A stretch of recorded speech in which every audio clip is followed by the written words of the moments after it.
عن ابی ہریرہ قال قال رسول اللہ صلی اللہ علیہ وسلم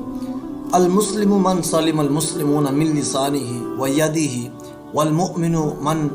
امنه الناس على دمائهم واموالهم رواه الترمذی والنسائی۔ حضرت ابو ہریرہ بیان کرتے ہیں رسول اللہ صلی اللہ علیہ وسلم نے فرمایا مسلمان وہ ہے